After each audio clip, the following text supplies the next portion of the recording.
जय हिंद साथियों, आपका स्वागत है हमारे इस खास कार्यक्रम में जिसका नाम है राजनीति की बात। इस वक्त हमारे साथ मौजूद हैं अशोक गोयल देवराहा जी, जो चांदनी चौक लोकसभा के संयोजक हैं। आपको बता दें, इस चांदनी चौक लोकसभा से परवीन खंडेलवाल जी भारतीय जनता पार्टी की ओर से प्रत्याशी हैं। चुनाव संपन्न हो चुके हैं और मतगणना के दिन भी बहुत नज़दीक है। तो हमारे साथ मौजूद हैं अशोक गोयल जी, उनसे जानेंगे किस तरह से पूरा चुनाव वो लेकर चले और आगे किस तरह की रणनीति रहने वाली है। स्वागत है सर आपका। जी, बहुत बहुत धन्यवाद। सर, मतगणना का दिन बहुत नज़दीक है, एग्ज़िट पोल भी आ चुके हैं, तो काफ़ी मीडिया रिपोर्ट्स के अनुसार चांदनी चौक जिला कुछ लोगों का कहना है कि भारी बहुमत से जीती जा रही है, कहीं पर संशय का भी बना हुआ है। तो क्या लगता है, क्योंकि आपने ही पूरा चुनाव एक तरह से देखा जाए तो लड़वाया है, संयोजक रहे हैं और सूत्रधार भी इस चुनाव के पूरे हैं, तो क्या कहना चाहेंगे? नहीं, देखिए, किसी भी तरह का कोई संशय नहीं है।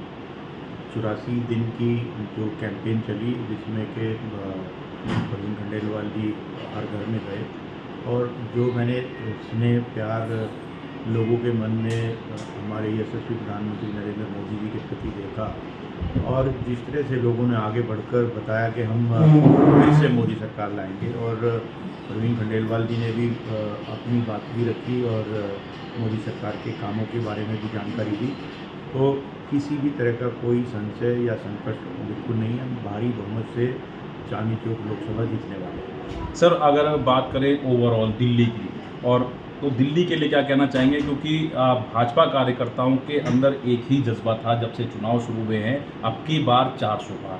तो किस तरह से देखते हैं कि क्या कॉन्फिडेंस रहा आपको? नहीं, देखिए, जितने भी रुझान अभी एग्जिट पोल के जो दिखा रहे हैं, वो सब जो अब की बार 400 पार, जिसके बारे में बार बार मंचों से भी कहा गया और देश की जनता ने भी उसके बारे में कहा, वो ज़्यादातर रुझान उसकी तरफ ही लेकर जा रहे हैं। और मुझे लगता है कि जो जब रिज़ल्ट निकलेंगे 4 को, जब बैलेट पेपर खुलेंगे, ईवीएम मशीन खुलेगी, तो उस दिन ये जो जो रुझान आए हैं, उससे भी ज़्यादा बहुमत इस बार मोदी सरकार को मिलने वाला है। क्योंकि जब लोग घरों से निकलकर, मैंने देखा कि प्रचंड तेज़ धूप के अंदर भी जब निकल कर गए, तो उनका सिर्फ एक ही था कि मोदी जी को तीसरी बार लाना है।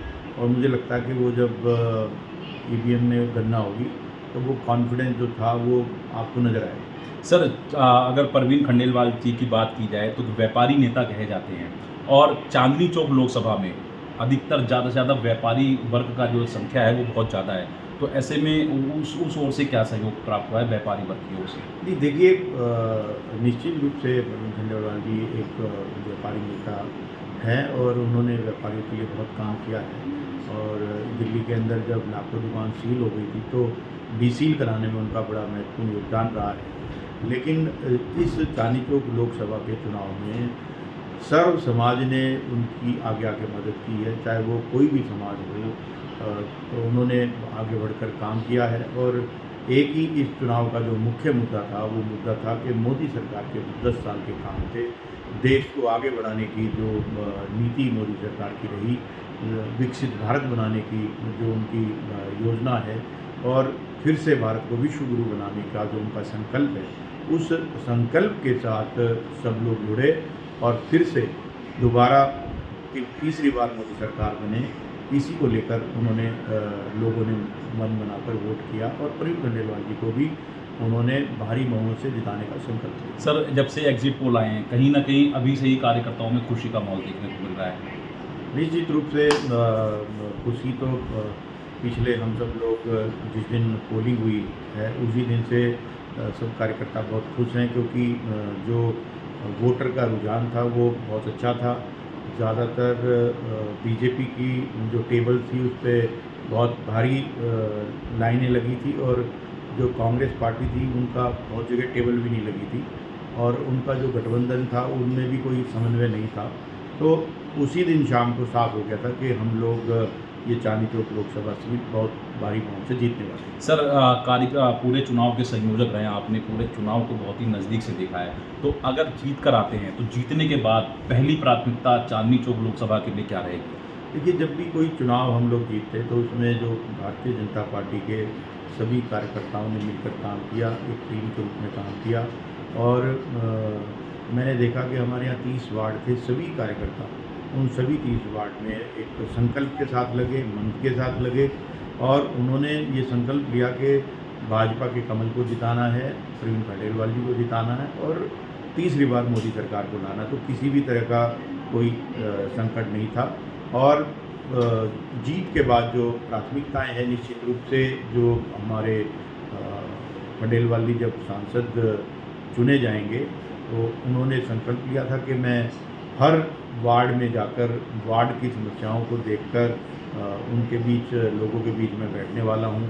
मैं लोगों के बीच में रहूँगा तो उनकी जितनी भी समस्याएं होंगी उनके बारे में चर्चा करके उनको दूर करेंगे और जो देश की नीति निर्माण में जो उनका सहयोग होगा सांसद के नाते, उसके बारे में भी वो उसमें अपना कंट्रीब्यूशन करेंगे। साथ ही साथ उन्होंने बहुत सारी बातों को भी कहा कि मुझे एक गवर्नमेंट हॉस्पिटल और अन्य योजनाएं उन्होंने रखी, तो निश्चित रूप से उनको पूरा करने का काम वो सांसद बनने के बाद निश्चित रूप से करें। लोग चांदनी चौक लोकसभा सीट निश्चित रूप से मैं गारंटी के साथ कहता हूँ कि जीतने वाले हैं, क्योंकि हमने 84 दिन में लोगों के स्नेह और प्यार को देखा है, लोगों ने आगे बढ़कर सहयोग किया है और उसकी जो परिणति चुनाव वाले दिन 25 मई को जिस तरह से लोगों ने आगे बढ़कर वोट किया है और आकर बताया कि इस बार फिर से मोदी सरकार, किसी तरह का कोई संकट नहीं है और संशय भी नहीं है, हम निश्चित रूप से चांदनी चौक लोकसभा जीतने वाले हैं। हमारे साथ अशोक गोयल जी थे, जिन्होंने साफ तौर पर कहा कि जो खबरें चल रही हैं, जब जो बात चल रही है चांदनी चौक लोकसभा को लेकर, उनकी ओर से किसी भी प्रकार का संशय नहीं है। भारी बहुमत से चांदनी चौक लोकसभा की जो सीट है, भाजपा के प्रत्याशी प्रवीण खंडेलवाल जी वहाँ पर विजयी होकर आ रहे हैं, क्योंकि बहुत ही नज़दीक से और लोगों के बीच गए हैं और लोगों का प्यार और इसने देखकर उनका ये विश्वास कायम है। हमारे साथ अशोक गोयल जी थे। हमसे बात करने के लिए सर आपका बहुत बहुत धन्यवाद। नमस्कार, जय हिंद।